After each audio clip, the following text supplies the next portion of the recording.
자, 오늘은 세례에 대해서 간단하게 예수님에 대한 이야기.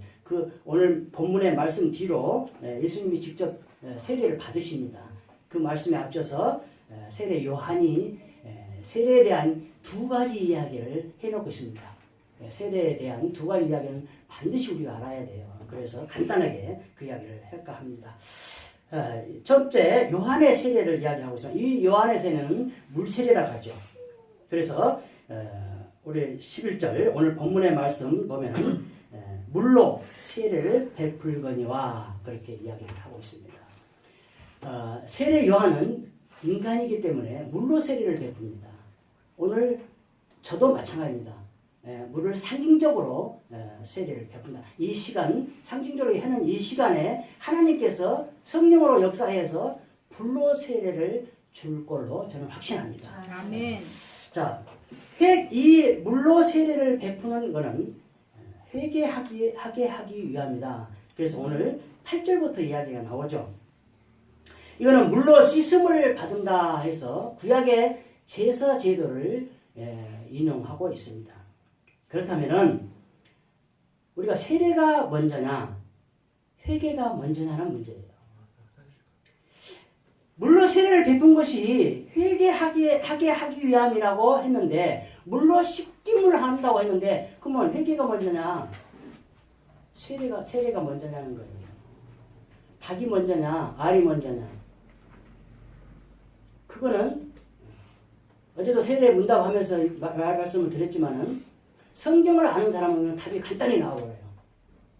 창조는 세상 사람들은 알이 먼저라 그래요. 그러나 창조는 닭을 먼저 창조했어요. 저도 예수 믿기 전에 그거를 좀 많이 들은 것 같아요. 근데 그때는 뭐 알이 먼저냐 닭이 먼저냐 싸움을 많이 했죠. 근데 예수 안에서는 싸움을 할 일이 없어요. 성경에 답이 있기 때문이죠. 자, 세례가 먼저냐 회개가 먼저냐라는 문제는 이건 간단한 문제는 아니에요. 아까 알과 닭처럼 간단한 문제가 아니에요. 왜냐? 세례를 받기 때문에 죄가 없어져서 구원을 받는 것과 또 죄가 없어야 회개를 하고 죄가 없어야 세례를 준다는 것. 어떤 것을 말해도 틀린 것은 아니에요.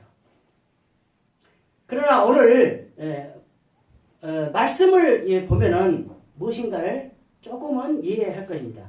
레기 16장 23절. 아론은 해막에 들어가서 지성소에 들어갈 때에 입었던 세마포 옷을 벗어 거기 두고 24절. 거룩한 곳에서 물로 그의 몸을 씻고 자기 옷을 입고 나와서 자기의 번제와 백성의 번제를 드려 자기와 백성을 위하여 속죄하고. 세례가 먼저예요. 회개가 먼저예요. 곤란하죠. 예. 그러나 제사 제도를 보면은 제사를 드리러 갈 때, 번제를 드리러 갈 때 반드시 물두멍에서 손을 씻고 들어가야 돼요. 물로 손을 씻고 들어가요. 이 이야기는 물로 죄를 씻는다는 의미이죠. 그러니까 회개를 먼저 해야 세례를 받는다는 의미도 있어요. 근데 꼭 맞는 건 아니에요. 그러니까 유추를 해보자는 거예요. 이걸 가지고 싸우면 안 됩니다.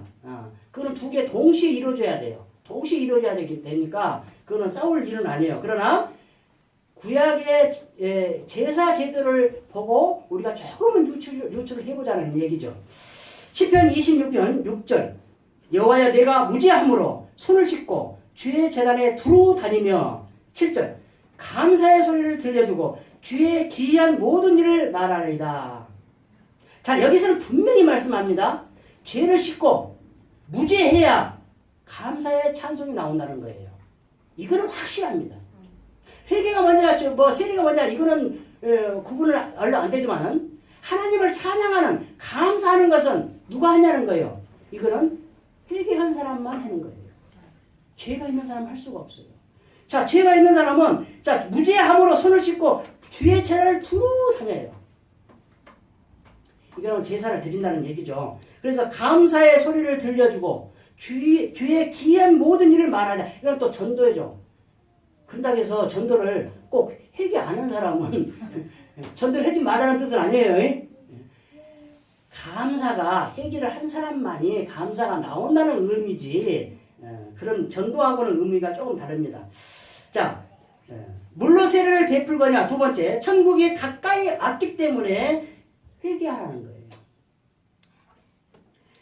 자, 회개는 복음의 시작입니다. 복음의 시작이에요. 하나님, 예수님, 성령님이 임하시면은 죄가 있는 걸 가지고 있을 수가 없어요. 회개가 당연히 와요, 회개가. 그래서 회개가 단계가 복음의 시작이라는 거예요. 복음의 시작이라는 이야기는 하나님을, 예수님을 나의 구세주로 받아들인다는 시작이에요. 그 시작이에요. 그것이 구원이죠. 마태복음 4장 17절, 이때로부터 예수께서 비로소 전파에 이르되 회개하라, 천국이 가까이 왔느니라. 천국이 가까이 왔기 때문에 회개해야 돼. 천국에 들어가려면 회개해야 들어간다는 얘기죠. 그러니까 천국이 가까이 왔기 때문에 회개를 해라는 거예요. 역으로 이야기할까요? 회개하지 않으면 천국 갈 수 없다는 결론이 나옵니다. 죄가 있으면 천국에 가지를 못한다는 얘기입니다. 이게 결론이에요. 그렇다면 세례 요한의 사명이 뭘까요? 저는 세례 요한은 참 불쌍한 사람이라고 저는 봅니다. 근데 불쌍한 사람인데 정말로 대단한 사람이에요. 왜 그럴까요? 예수 그리스도보다 6개월 전에 태어났는데 형이에요. 친족이라고 해서 형이죠. 6개월 전에 태어났는데 이렇게 떠받들죠. 그리고 자기는 지는 해라 합니다. 이렇게 하기가 쉽지 않죠. 특히 우리 동양사상에 젖어있는 사람들은 이거를 굉장히 따져요. 그래서 목회도 막 선후배를 엄청 따지죠. 어디나 선배 후배 안 따지는 데가 없죠. 그런다 해서 믿음까지도 네가 먼저 믿었니 내가 믿었니 하지 마세요. 그건 따지지 마세요. 그건 성경적이에요. 먼저 난 자가 뭐 늦게 나고 그런 거 있잖아요. 그거 따지면 안 돼요. 세상 일 모든 걸 다 따져도 주님 안에서, 예수 안에서는 그걸 따지면 안 돼요. 뭐를 따져야 될까요? 누가 하나님 앞에 가까이 있느냐? 누구 마음이 하나님 마음으로 가득 차 있느냐? 이게 성령 충만이에요, 이 말이 지금. 성령 충만을 다른 말로 지금 표현하고 있어요. 그거를 따져야 돼요. 내가 저 사람보다 과연 내가 성령 충만에 있는가? 그거를 따져야지. 내가 너보다 더 먼저 믿었어. 내가 너보다 더 좋아. 더 은사가 많아. 이거 따질 일이 아니다. 그럼 결론은 뭐예요? 목사, 장로, 권사 이거 따질 것이 아니라는 얘기예요, 지금. 목사, 장로, 이런 걸 주는 것은 직분은 곧 하나님 일을 하라고 몇 개 준 거예요. 아, 네가 그 은사가 있느냐? 그래서 준 거예요. 저런 안 하면 말씀의 은사가 있어. 잠깐 전도하고 나는 그 사랑을 베풀지는 못해요, 저는. 그러니까 말씀 깨닫고 하는 것은 저는 잘한다고 생각하니까 목사를 하고 있어요, 지금. 근데 잘하고 있는지는 나는 몰라. 누가 알아? 하나님만 알아, 하나님만. 그러니까 이거 갖고도 말할 필요도 없어, 또. 자랑할 필요도 없고. 이게 세례 요한이에요, 지금. 이게 세례 요한이에요. 세례 요한이 대단한 사람 아닙니까? 평생을 그냥 광야에서 지금 석청과 메뚜기 먹고 살아가면 자연식이라 좋다할 거예요. 근데 그때 생각에 그래 않죠. 아주 못나고 아주 없는 사람들이 그렇게 살아요. 아주 하찮은 음식을 먹고 살아요. 근데 꿀은 그때 석청은 하찮은 음식은 아니지만은, 그렇다는 얘기예요. 요한의 사명은 광야에 애치는 자의 소리예요. 주의 길을 예비하라. 그가 오실 길을 평탄케 하라. 이사야서 40장 3절. 자, 광야에 애치는 자의 소리. 이거는 그 전에 계속 이사야서를 하면서도 이야기했고 고린도전서를 이야기하면서도 했지만은 소리라는 것이 대단한 거예요. 이게. 어쩌면 세례 요한과 너무나 같은 사명이에요. 세례 요한의 사명, 소리의 사명이 똑같아요. 무슨 이야기일까요? 세례 요한은 예수님을 오는 것을 길을 평탄케 하고 외쳐놓고 자기는 사라져버려요. 소리는 이 시간도 제가 말하는 이 말이 여러분에게 귀에 들리고는 사라져버려요. 그게 사명이에요. 그게 소리의 사명이에요. 대단한 거예요. 우리 모두가 이런 사명을 가져야 돼요. 세례 요한처럼 예수 그리스도를 선포해놓고 예수를 믿어라. 해놓고 주 예수를 믿으라 해놓고 나는 사라져버려요. 소리가 사라지는 것과 똑같이 나는 사라져야 돼요. 나는 사라진다는 뜻은 뭐예요? 나를 나타내지 말라는 거예요. 네가 잘나서 하는 거 아니야. 전도 막 100명, 200명씩 하는 것이 네가 잘나서 하는 거 아니야. 물론 노력은 해요. 그러나 성령이 역사하지 않으면 또 다른 사람이 그거를 거기다 계속 심어놓지 않았으면 오지 않아요. 오늘 세례받는 배은희 성도도 마찬가지예요. 우리가 고혜정 집사가 전도했는데 조혜정 집사가 맨 처음 듣도 보도 모든 이야기 하는 건 아니에요. 누군가가 해놨어요. 그래서 또 하니까 온 거예요. 이게 상급이고 열매예요. 자, 세례 요한은 사명은 이거이고 우리의 사명도 소리의 사명과 똑같습니다. 이게 세례 요한의 물 세례예요. 두 번째, 예수님의 세례예요. 예수님의 세례는 불 세례인데 성령의 세례라고 합니다. 이 성령의 세례는 하나님의 자녀임을 인치는 거예요. 성령으로 인치는 거예요. 인친다는 이야기는 이신칭이 내가 그것이 아닌데 하나님이 의인이라고 칭해주시는 거예요. 내가 아직 죄인인데 하나님 자녀 됐다고 딱 택해주고 칭해주는 거예요. 자, 물은 가시적인 거죠. 이 물이 가시적인 물이 성령으로 나타납니다. 가시적인 할례가 구약의 할례가 성령의 세례로 나타납니다. 그래서 13절부터 뒤로 17절까지 예수님께서 세례를 받으심으로 인해서 물 세례를 공식적으로 인정하시면서 그 중요성을 알립니다. 이게 형식이에요. 오늘 지금 이게 물 찍어서 머리에 안수하는 거 이거 아무것도 아니에요. 형식이에요, 형식. 근데 이 형식 속에 우리가 행동을 함으로써 성령의 역사가 일어난다는 의미예요. 요단강을 건널 때 언약궤를 메고 건너라! 하나님 명령하십니다. 근데 내가 방구석에 처박혀서 가만히 있으면 요단강이 갈라집니까? 안 갈라져요. 홍해는 갈라집니다. 내 의도하고는 내 행위하고는 아무 관계없이 홍해는 갈라져. 왜? 하나님의 구원의 역사를 보이기 위해서. 근데 요단강은 광야를 거친 요단강은 내가 하나님 말씀을 메고 그 명령에 따라서 명령이 안 내리면 안 돼. 명령에 따라서 그 넘치는 물 속에 발을 내딛어야 돼요. 내딛는 순간 하나님은 역사하십니다. 요단강이 갈라지십니다. 이게 우리의 인생이에요. 하나님 명령해요. 묻지도 말고 따지지도 말고 가야 돼. 그러면은 역사가 일어난다니까. 근데 내가 행동을 안 하면 일어나지 않아. 하나님도 지켜봐. 하는가 안 하는가. 지켜보다가 하면 역사해주고 안 하면 안 해줘. 하나님도 우리의 행동에 따라서 하신다니까요.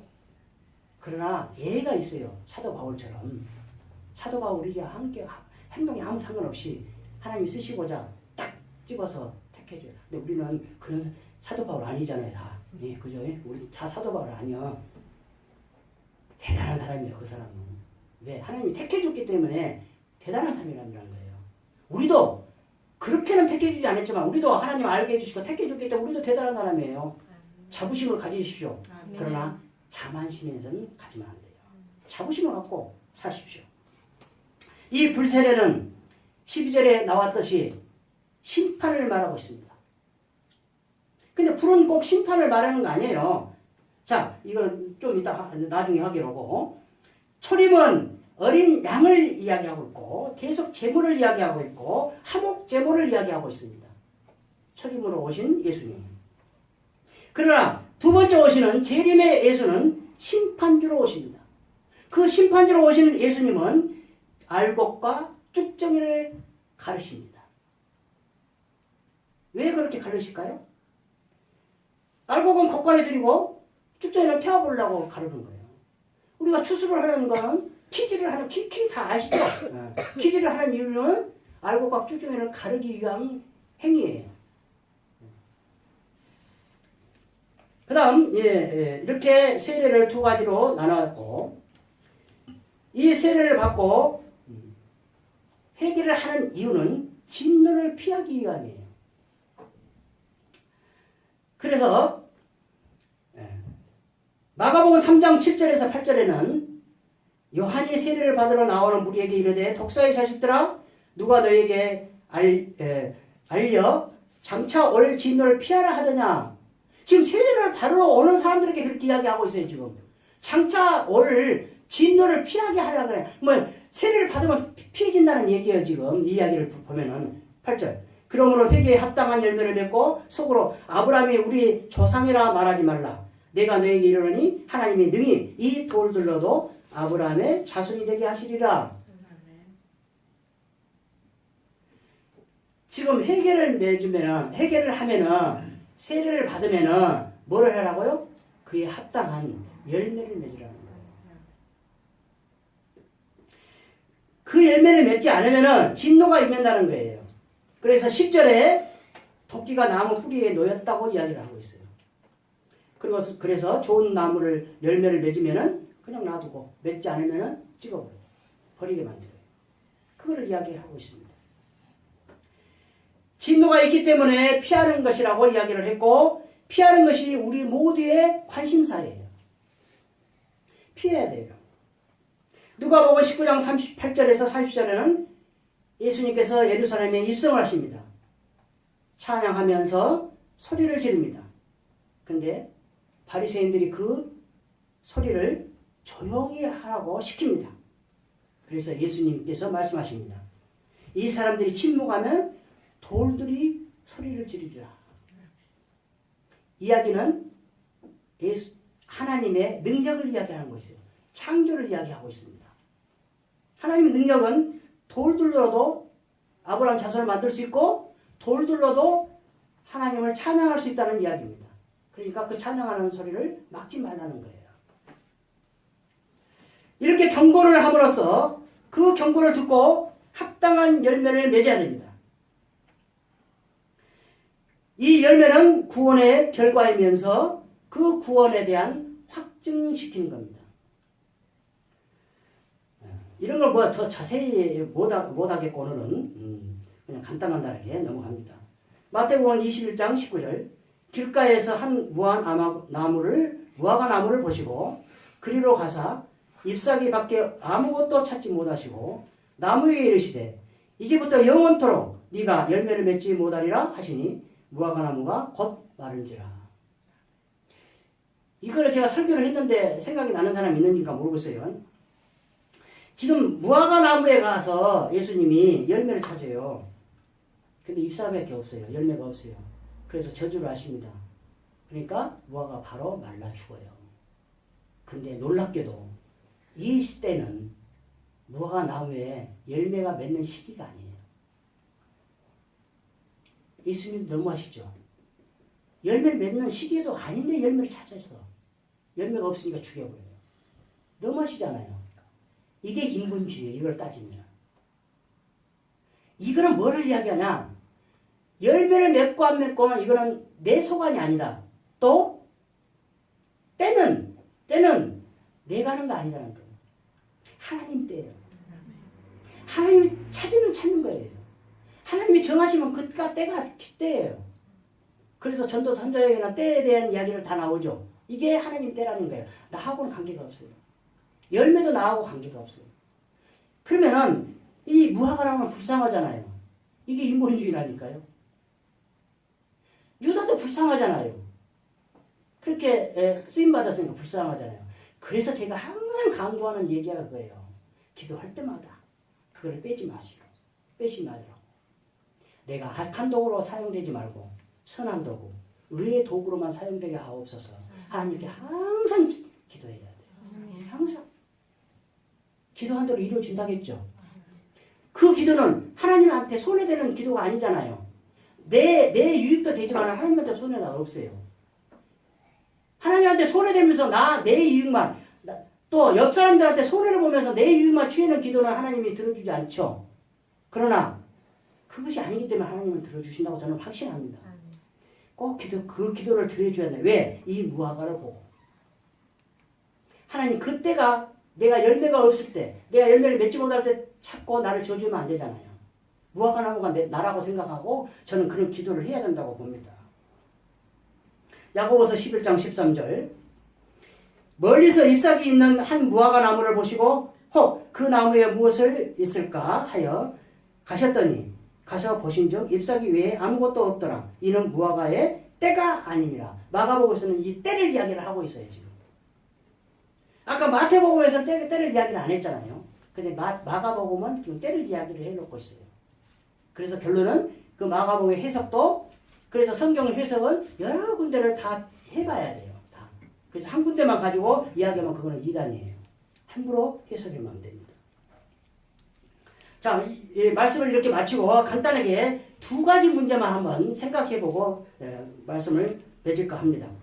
첫 번째 생각할 것은 11절 하나 둘 셋 네 번째 주에 나는 그의 시를 들기도 감당하지 못하겠노라 라는 단어입니다. 말씀입니다. 이거를 어떻게 해석할 거냐는 문제예요. 단순히 자기 비하를 통해서 상대방을 높이려는 의도냐? 여러분 그렇게 해석합니까? 나를 낮춰서 예수님을 높이려고 하는 세례 요한의 의도냐? 그렇게 해석하느냐? 여러분 지금 이 해석 문제를 생각을 해봐야 돼요. 근데 아니라는 거예요. 렌스키라는 주석가가 그렇게 해석을 해놓고 있습니다. 자기 비하를 통해서 상대방을 높이는 의도가 아니다. 그러면 무엇이냐? 성령 충만한 세례 요한의 신앙 고백이다. 무슨 말씀인지 아시겠어요? 세례 요한의 성령 충만해서 예수님께 신앙 고백을 하는 거예요. 나는 아무것도 아닙니다. 나는 예수님의 신발도 만질 수도 없는 사람이다. 옛날에 종이 주인의 신발도 조금씩 한 번씩 신었다고 그래요. 그때 세상에. 근데 그 신발을 신으려고 해보니까 도저히 감당을 못 해봤어. 그래서 신도 못 해요. 손을 만지지도 못해요. 이 만지지 못하는 것도 엊그제 기획 프로 하나 본 거 이야기하고 싶은데 시간이 많이 나서 다음에 이야기할 거예요. 생각나면은. 개를 훈련시키는 거. 이게 우리 인간들 애들 애들을 훈련이라고 하면 안 되지만 양육시키는 거하고 똑같더라고요. 다음에 한번 이야기 드리겠습니다. 이 이야기는 창조주와 피조물을 비교한 거고 무한한 존재와 유한한 존재를 이야기를 해놓고 있다는 거예요. 이 말씀이. 대단한 신앙 고백이죠. 베드로가 신앙 고백을 한 거 똑같아요. 나는 죄인이라서가 나를 예수님이 떠나라고 이야기를 합니다. 왜? 그거는 떠나라는 얘기가 아니죠. 제가 감당을 못해갔다는 이야기예요. 지금 벅차서 가슴이 벅차서 이게 성령 충만하다는 거예요. 이 해석을 이상근하고 박윤선 박사가 해놨습니다. 우리나라 사람이 잘해놨죠. 멋있게 해놨어요. 우리나라 사람이 이렇게 똑똑해요. 근데 그냥 탄핵을 해서 다 그러지.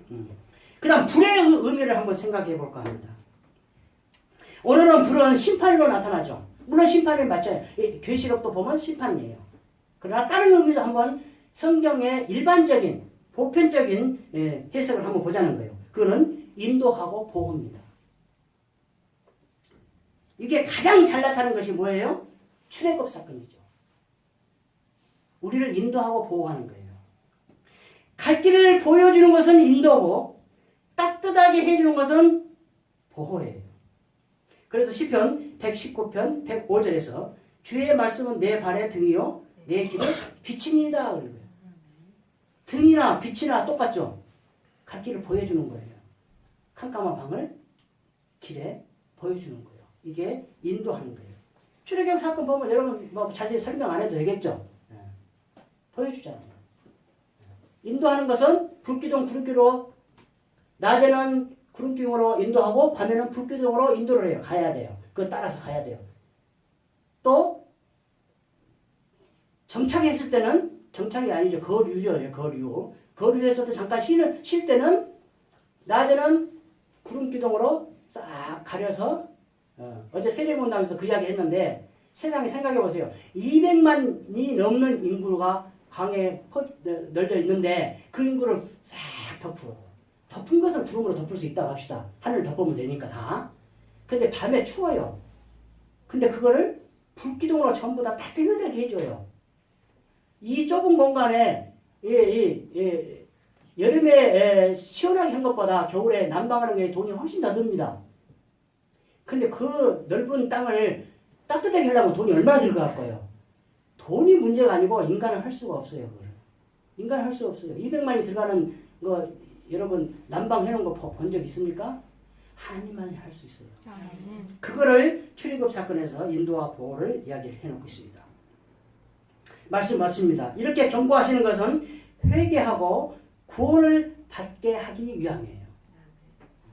지옥 가고 멸망하라고 이런 이야기를 써놓은 거 아니에요. 이거를 보고 본을 받아서 구원을 받아라 이렇게 하는 거예요. 우리 모두가 이렇게 구원받고 새 요한처럼 사명을 잘 감당해서 하나님을 영화롭게 하고 나는 복된 인생을 살기를 예수 그리스도로 축원드립니다. 아멘.